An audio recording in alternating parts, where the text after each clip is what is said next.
Good evening and welcome to the Wednesday, December 11th, 2024 Planning Board meeting for the town of Raymond. The Planning Board will come to order. The board does have a quorum. Start with roll call. Greg Foster. Robert O'Neill. Mark Childs. And from Zoom, Kevin Woodbury. Clark. both of you. This is a public proceeding, and unless the board specifically votes to go into executive session, you have the right to hear everything that is being said and to look at all the exhibits that are present. Please notify the chair if you're unable to see or hear. Since we are only doing ordinance reviews, I'm going to dispense with the rest of that reading. So our agenda items tonight are the approval of minutes for the November 4th meeting. We have no old business. Our new business is a series of public hearings for some administrative changes to the ordinance, and then a workshop discussion on addressing fire departments addressing ordinances, a noise quiet zones, and a review of the current solar ordinance, excuse me. And that is it. So first up is the approval of minutes of November 4th. Is there any changes or deletions?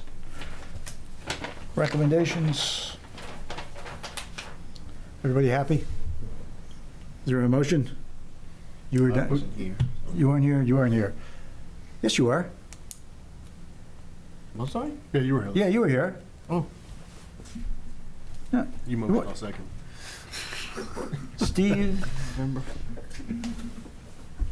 Oh no, you weren't here. I'm sorry, you weren't here. All right. So I will move that we accept the minutes as written. From one of you guys, is there a second? Second. Second. Any discussion? All those in favor? Aye. And one abstention. 401, minutes are accepted. Next is the public hearing. Just as a quick review of those, there are 1, 2, 3, 4, 5, 6, 7, 8, 9, 10, 11 proposed changes to the ordinances. All of those changes are admin changes to our present ordinance or changes to clean up some of the verbiage or definitions in the ordinances. It is a public hearing.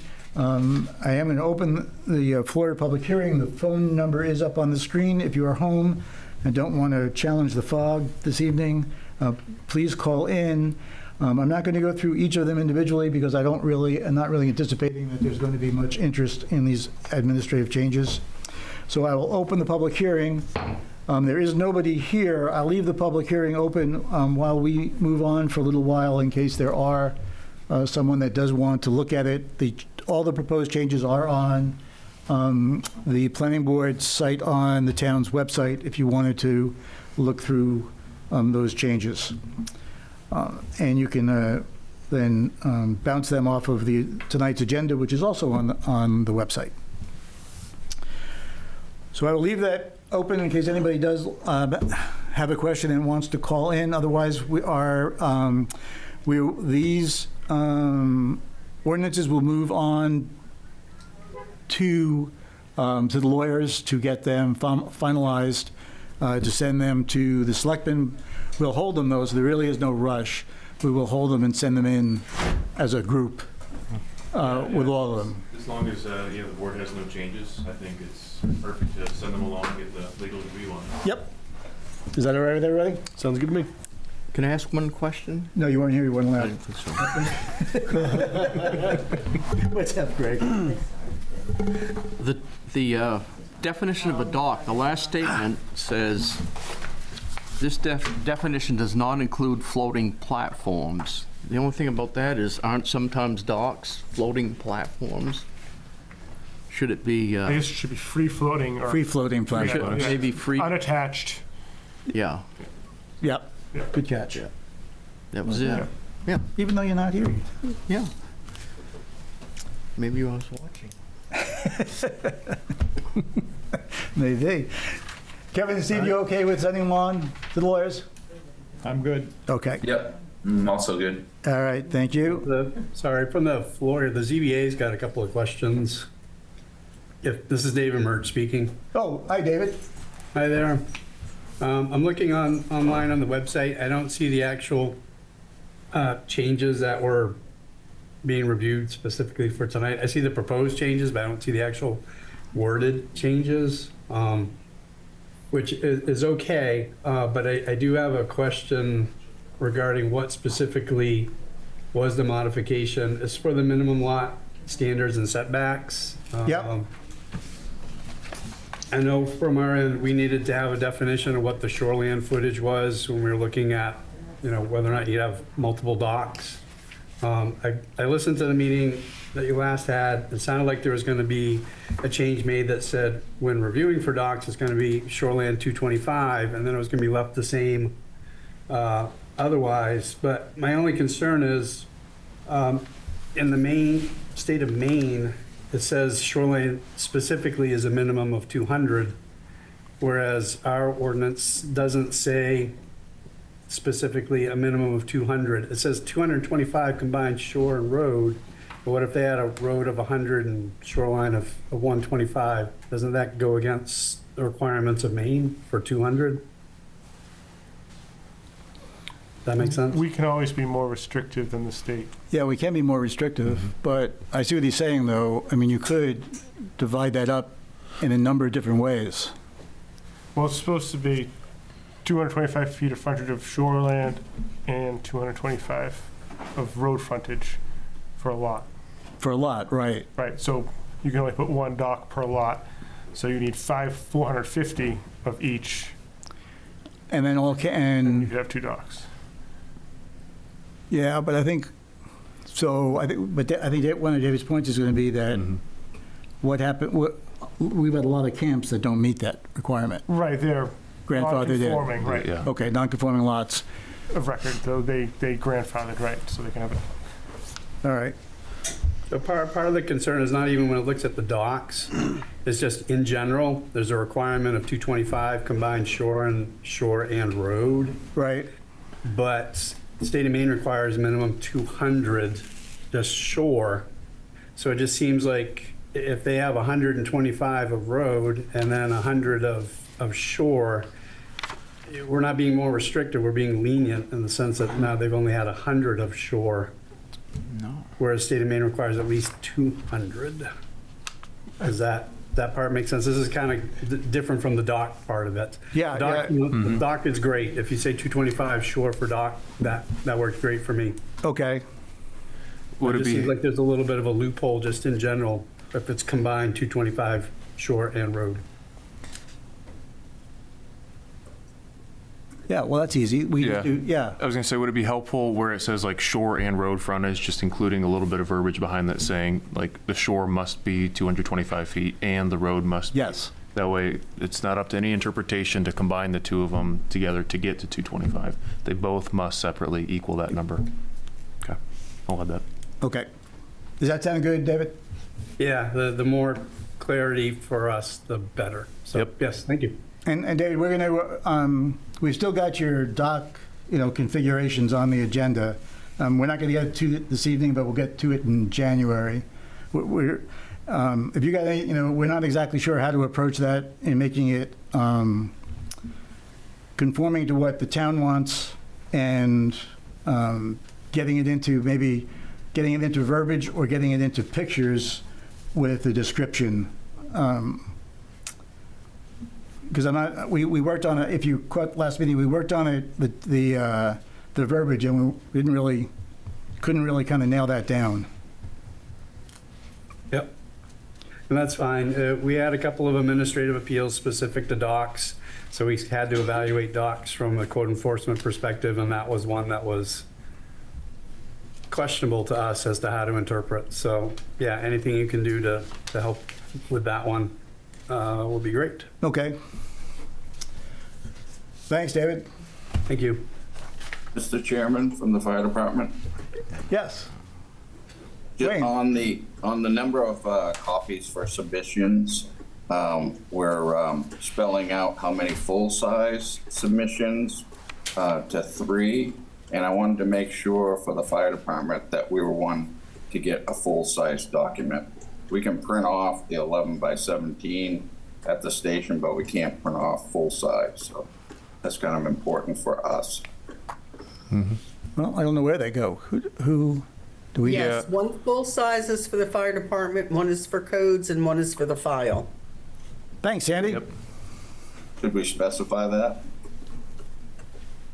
No, I don't think we need to know specify. that, Wayne. It's just a matter of they land on my desk and I know where they go. No, I know that, but I'm not here and you're not here, moving forward, would we want to have that specified so everybody's clear on that? Just a thought.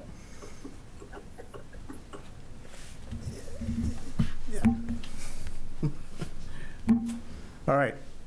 I think we'll trust the disbursement, Wayne. Okay, I needed to speak on our behalf, that's all.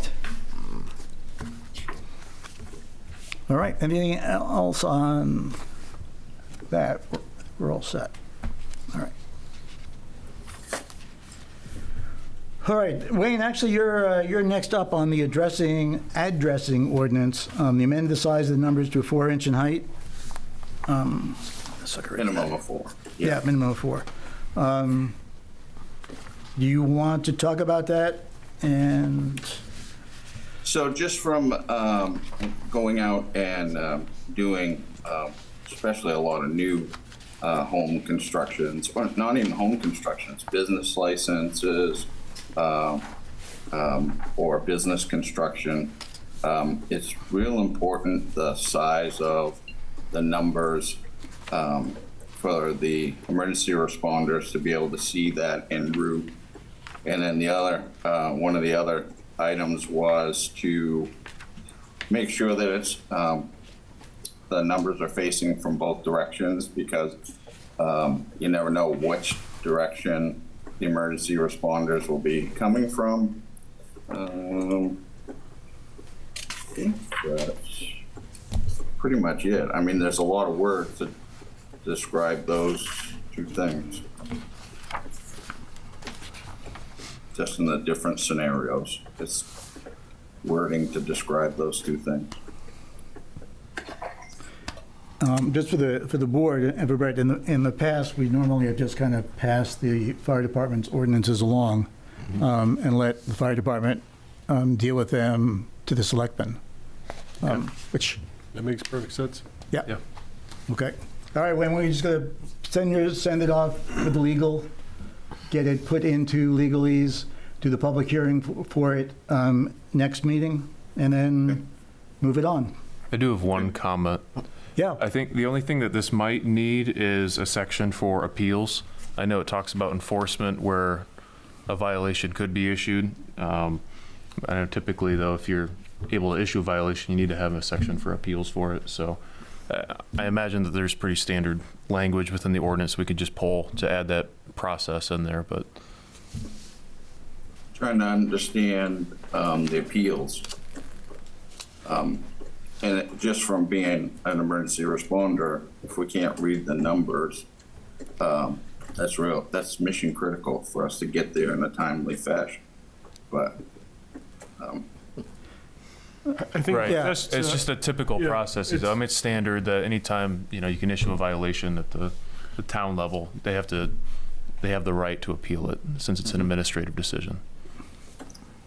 I agree with you. They should be able to read it, though. yeah, absolutely. It's a matter of safety, but if someone wants to fight it, then Oh, yeah, that's always an option. If you don't want to Yeah. put it on your building, you shouldn't have to. But then your building burns down, it's on you. Yeah. But there's got to that's be an the way it appeal process. But you shouldn't have to put it on. So that's my opinion of that. Okay, next up is the noise and quiet zones. Kevin, do you want to take this one? Well, I'm not really sure what we're going to do about that. Me too. I was hoping that code enforcement might have, been able to research that and see if there's anybody else they can pull from in our area or in other areas. Where did this Yeah. come from? Kevin. Well, No. what I asked for, we get a lot of people, on the comprehensive plan, and matter of fact, I guess the meeting last night, there was a lot of talk about road safety, and, I think it would, go into the road safety, having some sort of noise levels that, at least that we're concerned that we follow because we can't even post anything saying, this is a quiet zone, whatever, unless we have some sort of, something in a ordinance that references that references maybe the state, and the state references the federal noise compliance for cars, motorcycles, diesel trucks and things like that. But just as a way to get this started, because, personal experience on Egypt Road, and it's, especially if you're on the beginning part of a road, there's a lot of acceleration and extreme noise that goes on.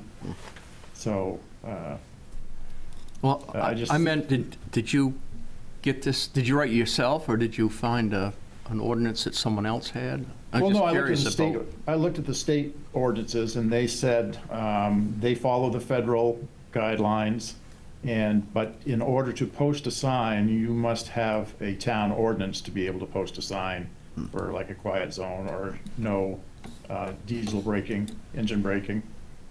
So I think it would be a start just to put some sort of language saying that we do follow the state ordinances. It doesn't, I don't know how we'd write that, but, and where we'd work it into, whether it has to be a separate ordinance or maybe we're gonna have a road safety ordinance at some point, because there's been a lot of discussion of the road safety, especially last night's meeting, and in the comprehensive plan committee. Greg, I think I might be able to answer your question. The stuff that's in the packet, that came from me. It was from the city of Ellsworth, I believe, where I kind of looked up some sample ordinances. And this one is fairly straightforward, just to kind of about the different defining levels. There was a couple typos in there that we had caught, but The PM? yeah, the timing, yeah, Two of PM, yeah. But from my understanding, though, the proposed ordinances kind of come through the planning board and then go to the select board for something like this. It's not part of the planning review, so. Right. But are there certain zones that we're looking for to enforce this ordinance, or is it a blanket ordinance, or how? I'm just confused about Blanket. if we want this ordinance, what's it for? When you enter Raymond out of any town, it's still going to be a sign everywhere? Or is it it's a blanket? So that's just my struggle with this is, it sounds like to me it's one location, but if it's an ordinance, is it enforced the entire? Of the entire town. Everywhere we go in Raymond, we're going to have signs that say quiet zone? I don't understand where it's being enforced. Well, I agree. That's the only question I have, and I don't know how it's, it sounds like it's an isolated location, not the entire town. And in that case, then if it's a state law, then you can post it in one location. If we're asking it to be a town ordinance, then it's gonna have to be posted everywhere. Yeah, I mean, So I agree. I'm just confused on what we're trying to do here. I'm not sure what it's. I think if there's several citizens in an area that are complaining about, again, it's usually in the area where people are accelerating at the beginning of a road, coming off another road. Or in our case, when you're coming down Egypt Road and stopping at 85, we have a lot of trucks that are using diesel braking. And you know how loud that is. So there's only going to be like 5 or 6 houses that are affected by that. And I think we can't post it even in one place unless we have an ordinance that allows that. I mean, maybe the ordinance will say, only postable in areas where there's been issues or something. I don't know. It doesn't have to be posted everywhere. But according to the state, if you don't have an ordinance that addresses it, you're not allowed to post on a state road. on the state road, right? Then there's also the question of what's the thresholds? And who's How going much to, time and what's the, and 90 trying to catch that at the right time. yeah, and who's going to enforce it? Well, and that's why I left the insert law enforcement agency highlighted in red, because the town doesn't have a services agreement or anything with the Cumberland County Sheriff or Highway Patrol or anything Right. like that yet. And I'm told the sheriff don't carry decibel meters. Well, no, you'd have to do a study, and you'd have to, get the video and catch the people who are doing it if there was a complaint. And then again, you said there's no way to enforce it. but it does help, and it's proven. And that's the same thing that people are saying with these speed limits in the road safety. Oh, well, it doesn't do any good to post a speed limit sign because people are just going to ignore it anyway. So you really do, if we don't care about it at all, then that's fine. I mean, I guess that's up to the town. But I just feel that if you care about some of these things, you have, a limit. I mean, could we identify certain zones where maybe we could put something? I mean, that might, if they're problem zones, maybe, but a sign. Well, it's like Casco has one on, it's what, 121 or Route 11 or whatever it is that goes over to Poland. There's a gravel pit or something there, and they posted one there because it's really noisy with the diesel engines coming in and out of there and braking. And I mean, I don't think they can enforce anything, but it just does help, unless somebody's being obnoxious, say, I'm not gonna, do that, then you can't do anything about those people. But I think it does help. Same way of having the speed limit signs and the speed limit, one that's, the talk last night was, we'll have those signs that say, here's the speed limit, and right on the sign, there's a, here's how fast you're going, and they're putting those all over the state. Right. So it's, it does help, it's shown to help. It's not the complete solution, but it makes people think about it. I still have my bottom question, Kevin, is, I mean, all the ordinances do come through the planning board. And remember, we used to get an ordinance up from the cemetery committee, that had some specific stuff that we would just, as we did with the fire department, we would just pass those on because they are not they're not under the planning board umbrella. I question whether or not coming up with noise zones falls under a planning board umbrella. I mean, I don't think it does. Personally, I don't think it does, but that's only me. Well, does road safety? No. I mean, sight distance for a development, for a driveway, yes, but how fast the cars are going past that driveway, no. Right? I mean... So you're saying those should be submitted through, I mean, I thought we at least looked at ordinances. We do.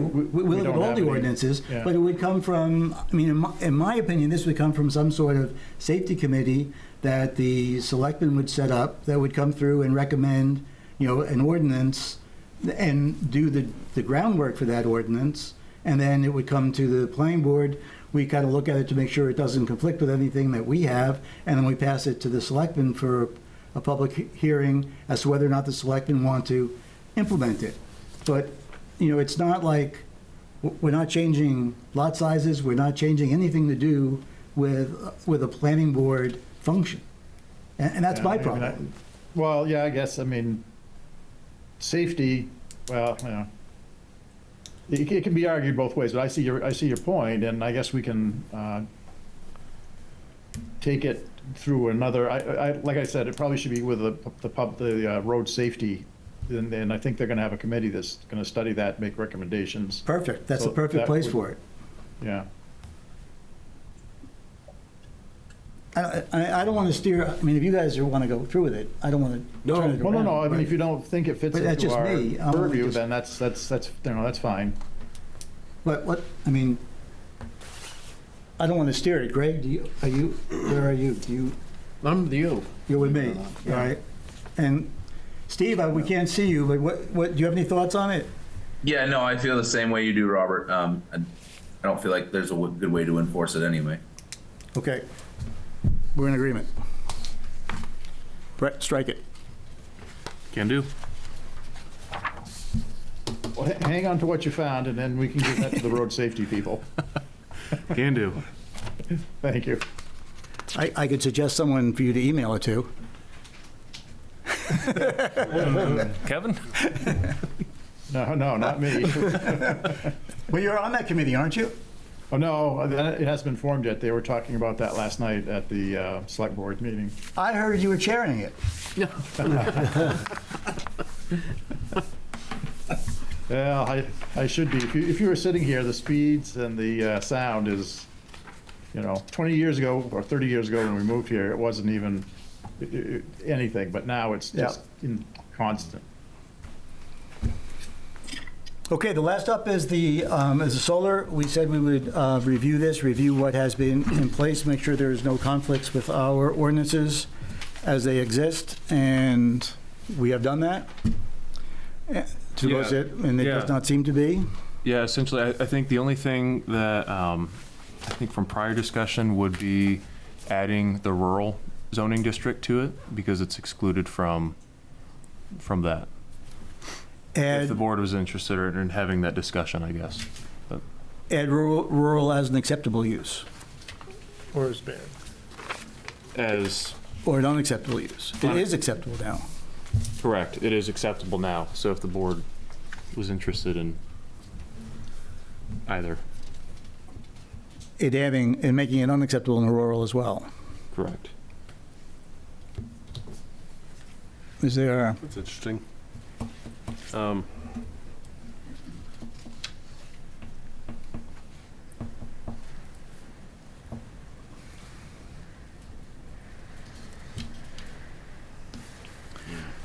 we had some discussion on buffers as to whether or not we wanted to increase the buffers in the rural district.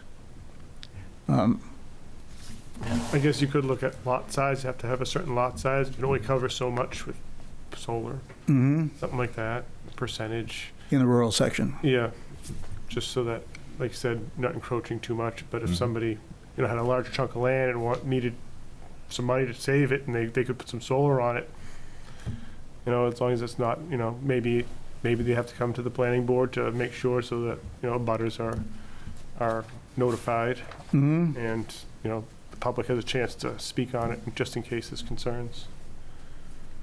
The one project we approved, was that in the rural? That was not, I remember that. don't think we've had anything in a while, right? It's been a while. it's been a while. I was just, I can't remember the The one district. right up the street. Yeah, was that rural? No, I don't think so. I don't know. It could be, Might have actually. been rural residential. We have a map. Yeah, it's in there There's a somewhere. map. It's all right. I had a couple of Kevin? things I want, so in there, it's, if you dig deep enough, you can find the difference between commercial for sale and a business, which is commercial, generating for their own use. And it's really not super clear, and I think that should be, specified that right up front, that if you are a business, you could, and you want to put in, a megawatt for your own usage, which there are businesses that can use that much, that's fine. But if it's commercial to sell that generation, then I would say, we're on track for that. But you really have to look to find the difference between those two. Let's see. Did anybody have that issue when they were looking at it? No, but I understand what you're saying. So the difference between just a business putting solar panels up for themselves rather than a commercial scale business that's looking to tie into the grid and make money. So even in rural residential, if the business is approved to be there, and they want to put in a large solar farm and batteries for their own usage, I think we should allow that. I think we could make that distinction really clear, or not allow it. I mean, that's, Yeah, I think we do allow it now, even with the ordinance. I'd say so. right, we do, but it's not clear to the average person. You have to look in a couple different places to find out the difference between a business using a large farm for themselves or using it to sell. Because of the word commercial in there? Yeah.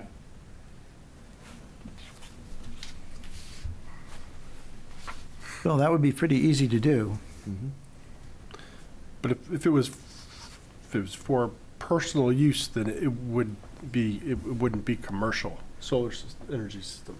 Well, when they say a commercial, that's a business, right? I think They're It's making something commerce, yeah, else. it's business. So if this is for regulating commercial, and if it was for personal use, then it's not for commercial.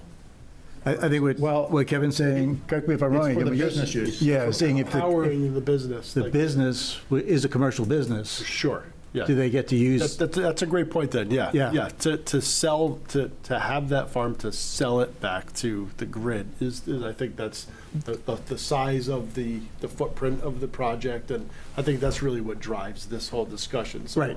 I agree. Yeah, You have to put something in there that Yeah, it's for it- personal use, absolutely. It's your land, you can do what you want with it. It would have to do a lot with net metering. Right, We'd for have to profit. figure out some type of net metering and measuring what kind of electrical use they're gonna use per year. well, we probably could do that just by a determination of the maximum output of the solar panels, Right. right? That would, I mean, we would have, or the company would have CMP documentation of how much they're using, and panels can't exceed. Yeah, and they can Right. over project, but Yeah. as long as they're not selling back, then that's all we would be concerned about. That's right. Right, I agree with that. Okay. Yeah. I agree. Fine. Okay, Brett, can you, Yep. I got it. okay, back to rural. Do you want to change anything in the rural section? Anybody? I don't, that's good. You know, it's worried about the buffers. I always, yeah, you I know, know. right now, the buffer is just the commercial buffering.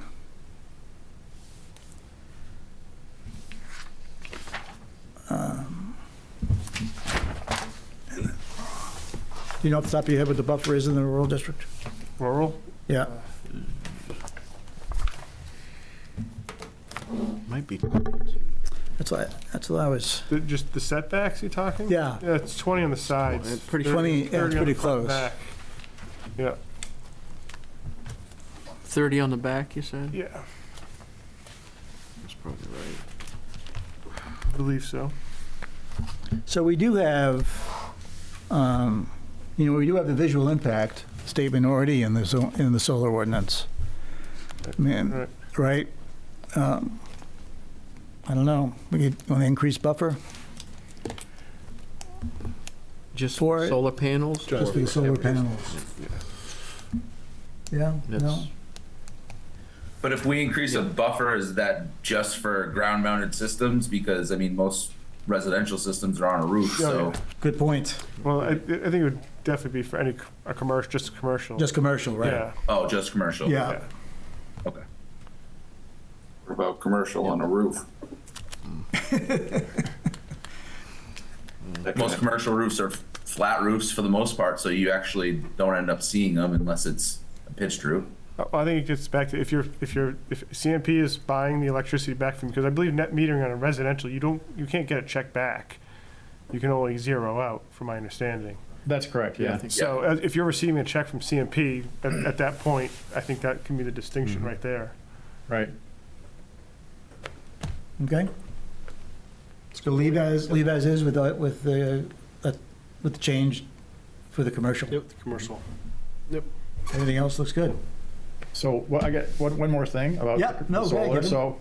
So you've got a business and they want to put in, a field of panels, but they are going to exceed the amount of trees they can cut by ordinance.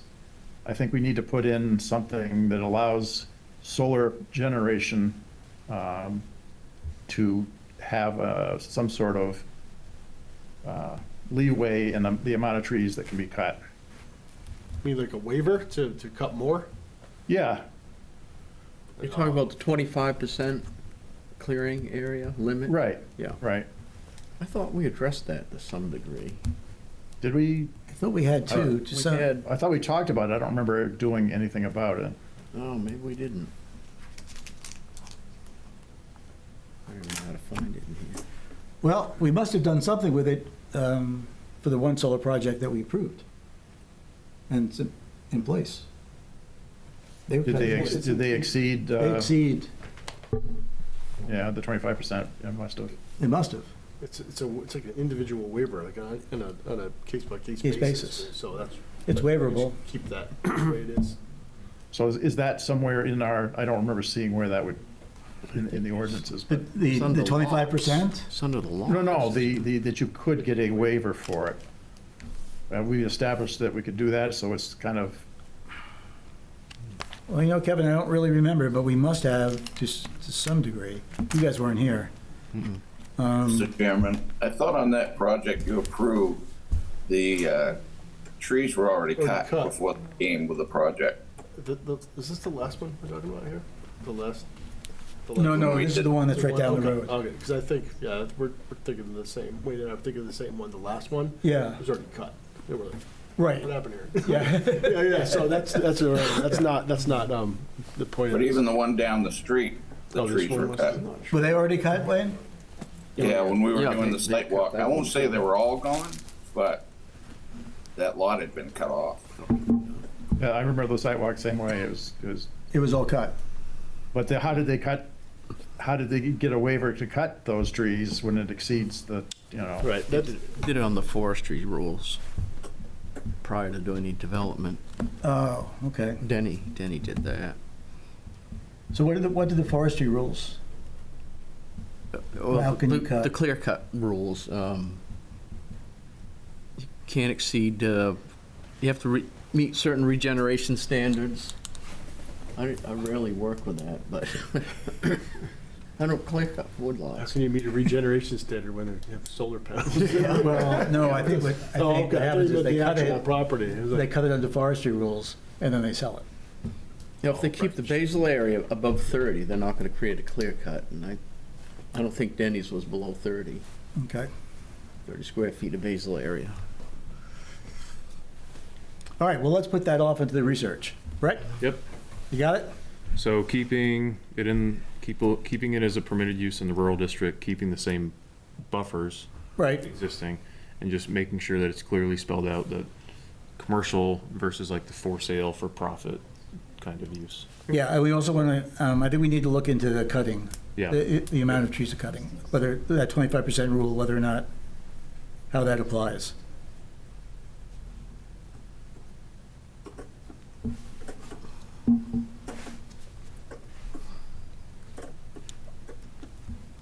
Okay.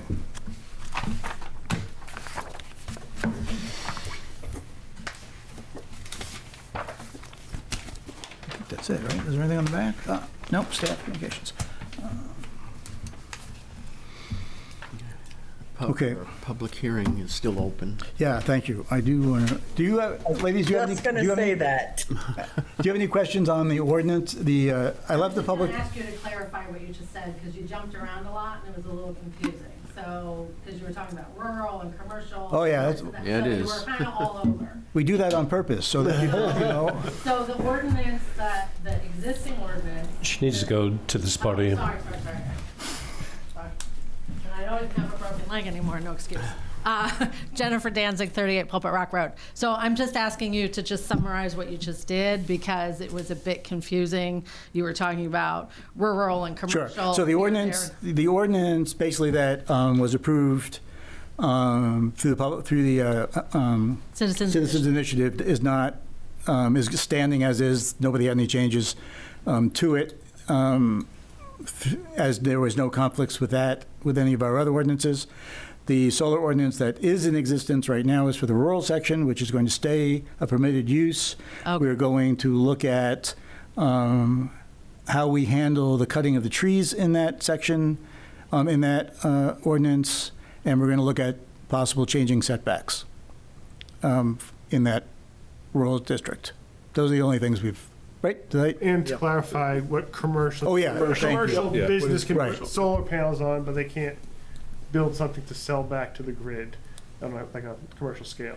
Yeah, so that will be a change to To the the- Citizens Initiative ordinance.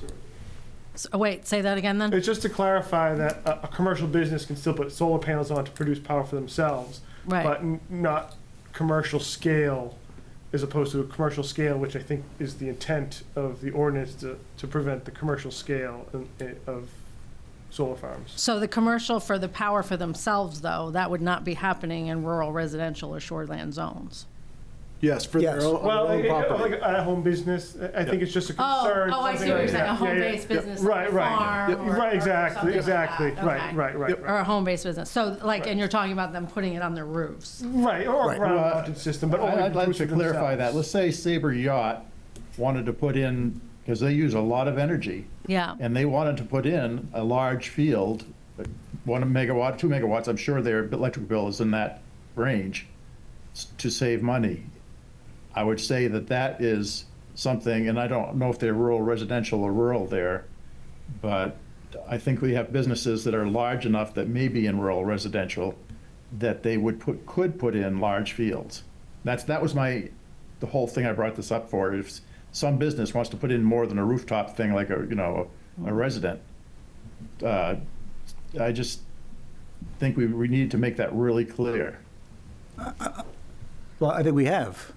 Okay. Yeah. Yeah, and I think like the planning term, probably how I'll reword it is like the difference between a principal use, the primary use of the lot being like for Good idea. sale back to the grid, producing, the energy back to the grid, versus like an accessory use. Yep. Or just producing it on their own for their business to kind of help offset their electrical costs. Okay.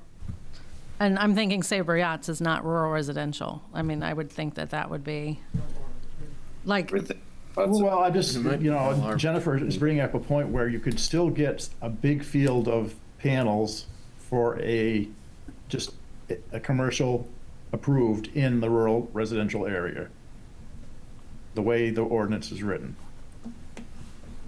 And I just want to make sure that she's understanding that and that we understand that. I'm not understanding that. So say that again. Sorry. If you have a business Yes. that's approved business Yes. in the rural residential area, Yes. they decide they want to, and it takes a megawatt of power generation on a daily basis or whatever it's possible, they could put in a large field. And per the ordinances. Per the ordinances that you guys are now changing. Well, we're trying to clarify it, because right now you can actually do that if you read all through the ordinances. It's just not really super clear. But It's I'm pretty sure they could do that. Correct. So we're not changing anything. We're just clarifying. Right. Okay. I think that's what we're not changing. All we were doing is defining what a commercial, a commercial solar project would be, as opposed to solar generation for internal use. That's all we're doing. Yeah. Right. Right, okay. Okay. All right. Actually, what I was asking you guys is that you have any questions on the administrative changes? That's what the public hearing is for. And I'm guessing. Sorry. That's all right. That's okay. The administrative, so what was that, the docs and Yeah. how many copies of this, Yeah. that, and the other? No, I don't have Okay. anything. So I am closing the public hearing. We will plan on next meeting docs. We're deleting our solar. We're going to pass on the fire department's ordinance, and we will look at the proposed changes to the solar. What else we got working? There's my notes. Do we have anything else for us? Where's my notes? Oh, we got, Gotta send go the ahead. changes to the select board, right? Or we're gonna do that later? We can do that later. Okay. We got the small house lot size. Oh, yeah. So, next agenda, Sandy, next agenda. We've got, hopefully we'll get the docs. We'll get the solar changes. We'll get lot size. And that's it. Conservation forest property, what do I have that written down for? Is that something you brought up? It was my argument about why I think house lots are too big and Oh, consuming. okay. What was the lot size one again? I'm sorry. I suggested that we make the minimum house lot sizes smaller. Like maybe 2 acres in the rural zone instead of 3. 1.5 in the rural residential instead of 2. I don't know. And my thoughts are that when you do the calculations and you create developments that you ultimately consume a lot of forest property. When you have a large house lot and then you minimize, you can only cut 25% of your area, clear it. Ultimately, you end up with these forested developments, and to me, it's just a waste of resource. That's my argument. It'll be a fun discussion. Yeah. next month. Well, I know how this I'm works. in the minority. I don't know What how the it heck? works. That will be spirited. Yeah. Yep. And they did address that in the comprehensive plan, and they said that's not what the town wants. Oh, All right. I know. I So brought the it up. next I meeting, brought it up Bob, there, everything too. is gonna be a workshop. I'm sorry? The next meeting, everything will be another workshop. Yes. Yeah, unless we have a project out there, don't we? A development? Nothing that's come back to us yet. Oh, we had oh no, that's staff level review back. Yeah, that was, what came in today was the staff review. That's right. So nothing's come back, that's odd. Nope. Yeah, Not yet. we're waiting on the Brandon Chase. Brandon Chase development, right? Yeah. Yep. Yep, Yeah, we had sketch plan on it there. haven't gotten anything back yet from him or Andy Morrell. Okay, then yes, give me a workshop. Just a workshop. Okay. So Bob, we're not supposed to speak at the workshops, like, because I just got confused again. So you. Oh, no, no. Public for the administrative, but not for, No. I just want to know what to expect for the next one. Am I speaking, am I not speaking? Am I allowed to speak? Yes. Okay. It was just that it was the public, you guys weren't here. I mean, the roads, I'm sure like everybody else, right? Those roads are horrible.